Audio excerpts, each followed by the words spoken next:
The dominant scent of my childhood was damp wool and the metallic tang of the river that snaked through the grimy underbelly of Oakhaven. My name is Anya, though for the first 23 years of my life I was Anya Smith, a name as common and unremarkable as the cobblestones I trod. We lived in a cramped two-room flat above Mrs. Planner. Gable's perpetually steamy laundry, a place where the walls seemed to weep with the city's perpetual drizzle and dreams went to die, or so it often felt. My mother, or the woman I knew as my mother, Martha Smith, was a seamstress. Her fingers gnarled and pricked from endless hours hunched over other people's finery, her eyesight failing, her cough a constant, rasping companion. She was a woman of quiet sorrows and fierce, protective love for me, her only child. Life was a tapestry woven with threads of scarcity. Thin soup, mended clothes, the gnawing anxiety of overdue rent. These were the familiar motifs. Yet, Martha instilled in me a stubborn resilience, a love for books, borrowed from the dusty local library, and a quiet dignity that belied our circumstances. "We may not have coin, Anya girl," she'd say, her voice rough but warm. "But we have our pride, and we have each other. Never let anyone make you feel small." I always felt different. Not in an arrogant way, but like a solitary bird of a slightly different feather, inexplicably hatched in a sparrow's nest. I craved beauty, not just the fleeting kind, but the enduring beauty of art, of music, of grand architecture I only saw in the faded pictures of library books. I had an insatiable hunger for knowledge, a quick mind that absorbed information effortlessly, much to Martha's quiet pride and my own occasional frustration, as it only highlighted the chasm between my aspirations and my reality. There were recurring dreams, too, vivid and unsettling. A sprawling garden bathed in sunlight, a grand house with many windows, a woman's gentle hand, the scent of roses and old leather, images that had no anchor in my known world. The only tangible link to a past I couldn't grasp was a small, tarnished silver locket. Martha had given it to me on my 7th birthday, her eyes filled with an unreadable emotion. "This was from someone who loved you very much, child," she'd whispered, her usual gruffness softened. "Keep it safe. It's more precious than you know." It was an unusual piece, heart-shaped, intricately engraved with a crest I didn't recognize. A rearing griffin clutching a single stylized star. It wouldn't open, its clasp fused shut by time or some forgotten mishap. It was my only treasure, a silent, enigmatic companion I wore always, hidden beneath my patched blouses. It felt like a key, though I had no idea what lock it might fit. Glimpses of the other world, the world of wealth and privilege, came mostly through the discarded society pages Martha sometimes used to wrap patterns, or the occasional headline glimpsed on a newsstand. The name Blackwood was often prominent. Blackwood Industries, a sprawling empire of shipping and finance. And then there was Seraphina Blackwood, the diamond heiress, a young woman my own age, whose debutante ball, charity galas, and equestrian triumphs were breathlessly chronicled. Her face, beautiful, polished, and radiating an almost regal confidence, would sometimes stare out at me from a faded photograph, a stark, painful contrast to my own reflection in a cracked mirror. There was no envy, not exactly, but a strange, wistful ache, a feeling of looking at a life that should have been familiar. The catalyst for the unraveling of my known world arrived not with a bang but with a cough. Martha's persistent, rasping cough, which worsened dramatically one bitter winter. The local clinic diagnosed advanced consumption, her lungs ravaged by years of inhaling fabric dust and the damp, cold air of our flat. The doctor spoke of expensive treatments, of specialists, of a sanatorium in a sunnier clime, all things as far beyond our reach as the stars themselves. Despair, cold and absolute, threatened to engulf me. It was during one of my frantic, late-night searches for affordable or free medical assistance online, using the library's slow, flickering computer that I stumbled upon a digitized archive of Oakhaven's historical society. Driven by a strange, inexplicable compulsion, I typed in Blackwood family crest. And there it was. Page after page of Blackwood genealogy, of portraits of stern-faced merchants and their elegant wives. And on a faded, sepia-toned photograph of a family group from the early 20th century, around the neck of a young woman with kind eyes and a gentle smile, hung a locket, heart-shaped, silver, engraved with a rearing griffin clutching a single star. My locket. The world seemed to tilt. My breath caught in my throat. It couldn't be. Yet, the resemblance was undeniable. The woman in the photograph was identified as Eleanor Blackwood, who had married a younger son, Arthur Vance, and had one child, a daughter named Anya Vance. Anya. My name. A maelstrom of confusion, disbelief, and a wild, terrifying hope erupted within me. Could it be possible? Was Martha not my mother? Was my entire life built on a lie? The questions were a deafening chorus in my mind. The locket. It was the key. I had to open it. Back in our cold flat, my hands trembling, I examined it under the dim light of our single bare bulb. The clasp was indeed fused, but there was a tiny, almost invisible seam along its edge. Driven by a desperate urgency, I found Martha's smallest, sharpest embroidery needle. For what felt like hours, I probed, I scraped, I prayed, and then, with a faint click, the locket sprang open. Inside, nestled against faded blue velvet, were two miniature portraits. One was of a handsome, kind-faced man with a gentle smile. The other, a beautiful woman with eyes the exact shade of periwinkle blue as my own, her hair a cascade of dark curls, wearing the very same griffin and star locket. And beneath the portraits, so tiny I almost missed it, was an inscription. AV to EV. Our Anya, our star. 1998. The year of my birth. Anya Vance, not Anya Smith. The truth, or the horrifying, exhilarating possibility of it, was a physical blow. I confronted Martha, my voice shaking, the open locket in my trembling palm. The fight went out of her like air from a punctured lung.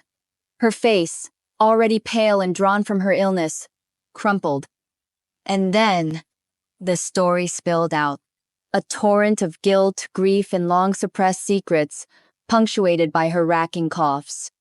Her name wasn't Martha Smith, it was Agnes Periwinkle, and she had been a nursery maid at Blackwood Manor, the sprawling ancestral home of the Blackwood family.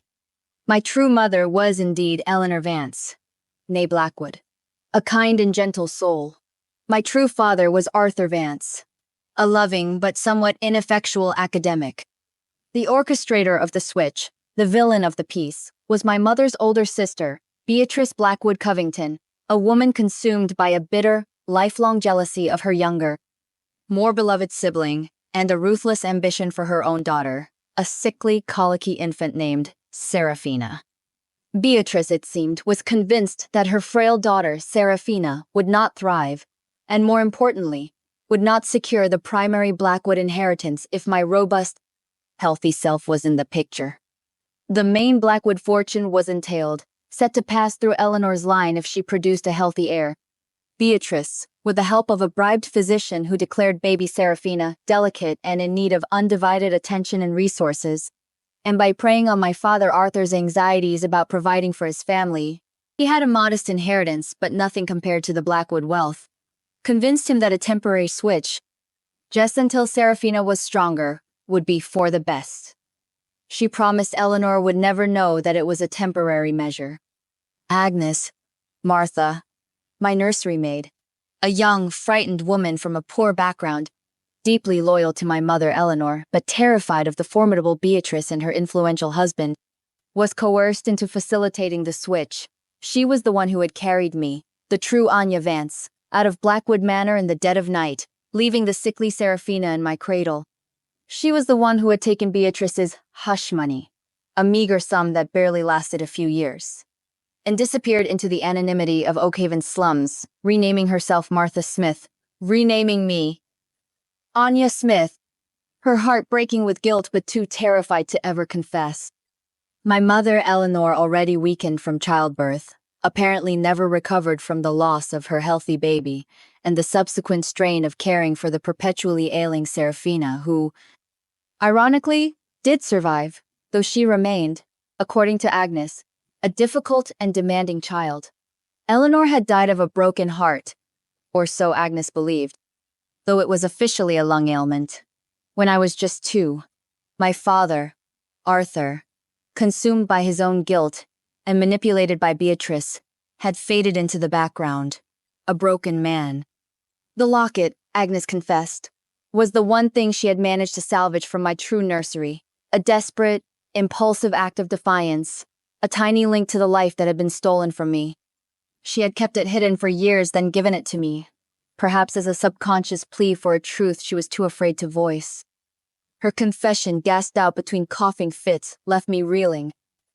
My entire identity, my past, my very name, all a fabrication. The woman I had known as my mother was my kidnapper, albeit a reluctant and guilt-ridden one. Yet, looking at her frail, dying form, at the years of hardship etched on her face, the sacrifices she had made for me, however misguided her initial actions, my anger dissolved into a profound, complicated pity, and a strange, enduring strand of the love I had always felt for her. "Why, Agnes?" I whispered, using her real name for the first time. "Why didn't you ever tell me? Why didn't you try to put things right?" "Fear, child," she rasped, tears streaming down her face. "Fear of Beatrice. Fear of prison. And then, you were my Anya, my only light. I couldn't bear to lose you, even to the truth." Agnes passed away 3 days later, her confession, a fragile, final gift. Her death left me truly alone, adrift in a sea of shocking revelations, armed with an impossible truth and a tarnished silver locket. My grief for Agnes was real, complex, but beneath it, a new, cold fury began to burn. Fury at Beatrice Blackwood Covington, the architect of this monstrous deception. Fury at my weak, easily influenced father, Arthur Vance, who had allowed his daughter to be stolen, his wife to grieve herself to death. And the strange, almost detached curiosity about Serafina, the girl who had lived my life, enjoyed my birthright. I knew I couldn't storm Blackwood Manor armed only with a locket and a dying maid's confession. I needed proof. I needed a plan. And I needed help. My first step was to find a lawyer. The small inheritance Agnes had hoarded from Beatrice's hush money, supplemented by my meager savings from part-time library work, was barely enough for a consultation. I sought out a small, independent firm known for taking on difficult David versus Goliath cases. Mr. Alistair Finch, another recurring name, it seems, in the tapestry of these tales. But this one was my champion. A semi-retired but still razor-sharp barrister with eyes that missed nothing, listened to my story with an initial air of polite skepticism. But when I showed him the locket, the inscription, the photograph from the Historical Society, and recounted Agnes's detailed confession, which I had painstakingly written down verbatim, his skepticism turned to intrigued interest, then to a quiet, simmering outrage. "This is extraordinary, Miss Vance," he said, his voice a low rumble. "If true, it is a crime of monstrous proportions. But, proving it after all these years, it will be a Herculean task. The Sterlings, the Blackwood Covingtons are a powerful, entrenched family. It seemed my mind was still stuck on the previous story's antagonists." He corrected himself. "The Blackwoods and Covingtons will fight you with everything they have." "I know," I said, my voice surprisingly steady. "But I have to try. For my mother, Eleanor. For Agnes. And for myself." Mr. Finch, moved by my determination, or perhaps by the sheer audacity of the injustice, agreed to take my case, largely pro bono, with the understanding that if we succeeded, his fees would be covered by any settlement or recovered assets. Our investigation began. It was like excavating a buried city. We needed to find corroborating evidence for Agnes's story. Medical records from my birth and Serafina's. Hospital staff who might remember that time. Any financial transactions linking Beatrice to Agnes. It was a painstaking, often frustrating process. Records were missing, memories faded. People were reluctant to speak against the powerful Blackwood name. The original physician who had attended both births and who had allegedly been bribed by Beatrice had passed away years ago. But Mr. Finch, with his network of old legal contacts, managed to locate his retired nurse, a Mrs. Gable, coincidentally the same name as my landlady, a detail that sent a shiver down my spine. Mrs. Gable was now in her late 80s, frail but with a mind still sharp as a tack. Initially she was terrified, refusing to speak. But Mr. Finch was patient, persuasive. He spoke of justice for Eleanor Vance, a woman Mrs. Gable remembered with fondness as a sweet, gentle soul, undeserving of such sorrow.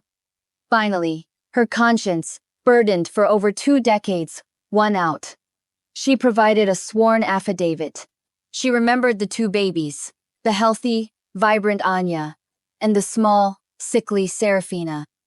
She remembered Beatrice Blackwood Covington's constant, anxious presence, her hushed, intense conversations with the doctor. She remembered the unusual late-night discharge of baby Vance with her nursery maid Agnes Periwinkle. She hadn't witnessed the actual switch, but she had harbored deep suspicions. Suspicions she had been too afraid to voice at the time.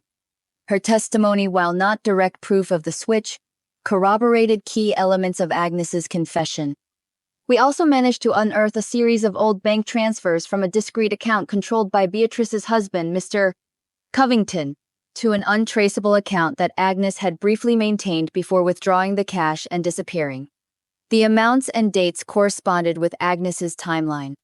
The most compelling piece of evidence, however, lay dormant within my own DNA. Mr. Finch explained that if we could somehow obtain a DNA sample from my presumed father, Arthur Vance, or even from Serafina Blackwood, as my presumed first cousin, if the switch hadn't happened, we could establish a genetic link, or lack thereof. This was the most daunting hurdle. Arthur Vance lived a reclusive life on a small inherited estate in the countryside, rarely seen in public, reportedly still under Beatrice's considerable influence. Serafina was a public figure, yes, but obtaining her DNA surreptitiously was ethically and legally fraught. While Mr. Finch explored legal avenues for compelling a DNA test, I focused on what I could control. I began to research my true mother, Eleanor Blackwood Vance. I spent hours in the Oakhaven library, poring over old newspapers, society columns, anything that might offer a glimpse into her life. I discovered she had been a talented amateur botanist, a lover of art, a patron of local charities. The more I learned, the more I felt an aching connection to this woman whose face I only knew from a miniature portrait. It was during this research that I found another crucial link. An article from 24 years ago detailing a charity art auction hosted by Eleanor. The article mentioned her generous donation of a unique, family heirloom silver locket, engraved with the Blackwood griffin, to be the star prize. My locket. But Agnes had said she'd taken it from my nursery. How could it have been auctioned? Then I read further. The auction had been a week after my birth, and the locket had apparently been mysteriously withdrawn at the last minute, due to unforeseen circumstances. Beatrice, she must have intended for the locket, my mother's locket, to disappear, to be sold off, severing another link. Agnes, in her fear and loyalty, must have rescued it before it could be auctioned.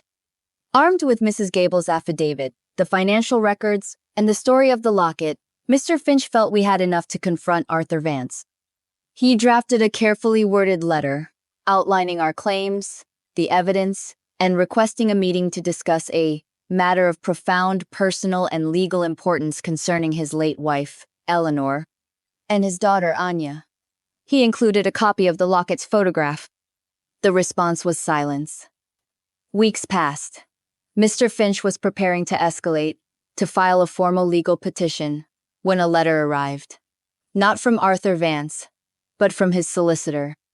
It was a curt, dismissive denial, threatening legal action for harassment.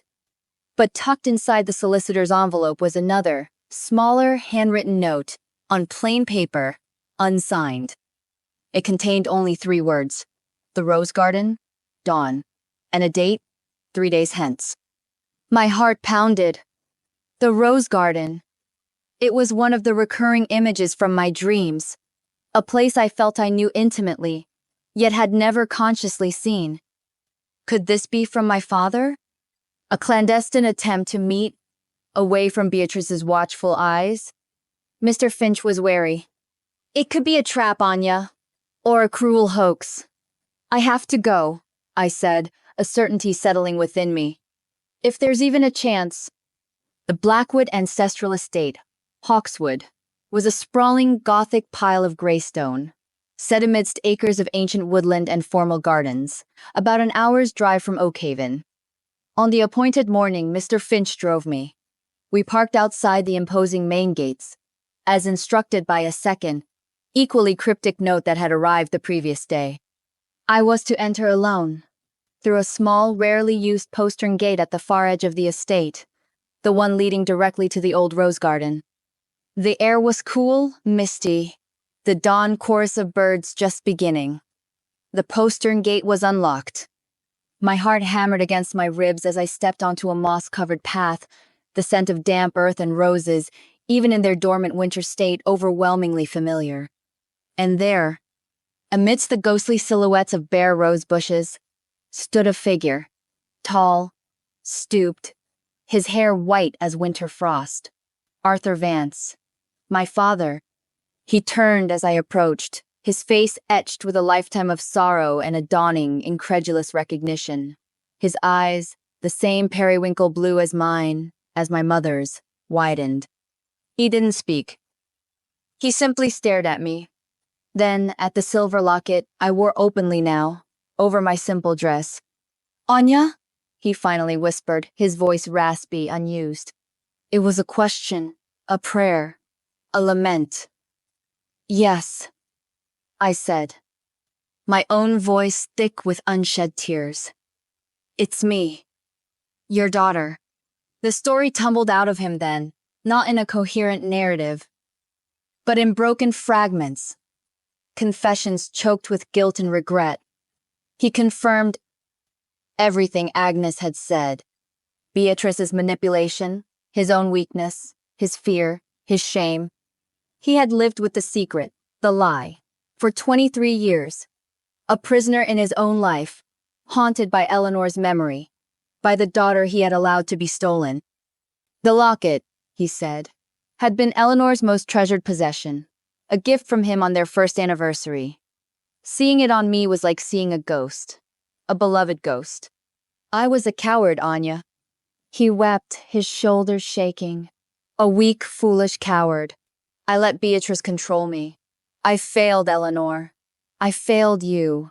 Can anyone ever forgive me? My own emotions were a maelstrom. Anger, yes, for the lost years, for the hardship Martha, Agnes, and I had endured, but also a profound, unexpected wave of pity for this broken man, this father I had never known, who had clearly suffered his own kind of prison. "We need to set things right, Father," I said. The word father, feeling strange, yet undeniably true on my tongue. For Mother's memory, for Agnes, for me, and for you. Arthur Vance, galvanized by a spark of his long-dormant courage, or perhaps by the sheer desperate need for redemption, agreed. He would provide the DNA sample. He would testify against Beatrice. He would do whatever it took. The legal battle that followed was brutal, but swift. Beatrice Blackwood Covington fought like a cornered viper, her expensive lawyers deploying every dirty trick, every delaying tactic. She denied everything, painted Arthur as senile, me as a gold-digging opportunist, Agnes as a disgruntled, lying servant, but the DNA evidence was irrefutable. Arthur Vance was my biological father. Seraphina Blackwood Covington, the diamond heiress, was not his daughter, nor, as further tests revealed when compared against known Blackwood relatives, was she even a full-blooded Blackwood on her mother's side. A scandalous revelation that hinted at Beatrice's own past indiscretions and further fueled her desperation. Mrs. Gable's testimony, Agnes's detailed confession, now admissible as a dying declaration. The financial trails, the story of the locket, it all painted an undeniable picture of a monstrous, decades-long deception. The court case became a media sensation. The switched heiress of Hawkswood. The public was captivated, horrified by the cold-blooded ambition of Beatrice, sympathetic to my plight, and fascinated by the fall of the seemingly untouchable Blackwood Covington dynasty. Seraphina, the imposter, reacted to the revelations with a mixture of disbelief, hysteria, and a surprising, almost pathetic vulnerability. Her entire identity had been a lie. She had been a pawn in her mother's cruel game. While she had enjoyed the luxuries of my birthright, she had also lived under the shadow of Beatrice's relentless ambition and control. There was no triumph in seeing her world crumble, only a sad recognition of another life damaged by Beatrice's greed. The verdict was a resounding victory. The court officially recognized me as Anya Eleanor Vance, the sole legitimate heir to Arthur Vance, and, through my mother Eleanor, to a significant portion of the Blackwood family fortune that had been wrongfully diverted. Beatrice Blackwood Covington faced not only social ruin but also potential criminal charges for fraud and conspiracy, though her phalanx of lawyers managed to negotiate a settlement that involved massive financial restitution to me, and a quiet, ignominious retreat from public life. Her husband, Mr. Covington, implicated in the financial manipulations, also faced severe penalties. Reclaiming my birthright was a surreal experience. Suddenly, I, Anya Smith from the laundry-scented slums, was Anya Vance, mistress of a fortune I could barely comprehend. The transition was overwhelming. There were lawyers, financial advisors, estate managers. There was Hawkswood itself, the grand, melancholic house of my dreams, now mine to command, yet filled with the ghosts of a past I was still piecing together. My father, Arthur, frail but with a newfound peace, became my quiet guide, helping me navigate this strange new world. Our relationship was tentative, fragile, but slowly, a bond began to form, built on shared grief for Eleanor, and a mutual desire to honor her memory. He never fully forgave himself, but he found a measure of redemption in helping me. Seraphina, stripped of her false title and much of her ill-gotten wealth, disappeared from the society pages. I heard she moved abroad, seeking anonymity. I felt no malice towards her, only a distant pity. She was as much a victim of her mother's ambition as I had been. I ensured, through a discreet trust, that she would not be left entirely destitute, a small act of grace that felt true to the spirit of the mother I had never known. The Blackwood fortune, when it finally settled into my control, felt less like a prize and more like a profound responsibility. The memory of Martha Agnes, of our life of poverty, of the countless others struggling in the shadows of Oakhaven, was too vivid, too deeply ingrained. I couldn't simply step into a life of idle luxury. I established the Eleanor Vance Foundation, dedicated to providing educational scholarships for underprivileged children in Oakhaven, funding community arts programs, and supporting women, like Agnes, who found themselves in desperate circumstances. Hawkswood, once a symbol of stolen lives and dark secrets, began to open its doors for charity events, its gardens hosting community festivals. The scent of roses, once a dream memory, now filled its rooms with a real, vibrant perfume. The locket, my tarnished silver locket, now polished and gleaming, still hangs around my neck. It is no longer a symbol of a lost past, but a reminder of a hard-won present, of the enduring power of truth, and of the unexpected ways a life, once switched and cast out, can find its way back to its rightful place, not just to reclaim a fortune, but to forge a legacy of its own, a legacy of compassion, of justice, and of hope, blooming brightly from the ashes of deceit.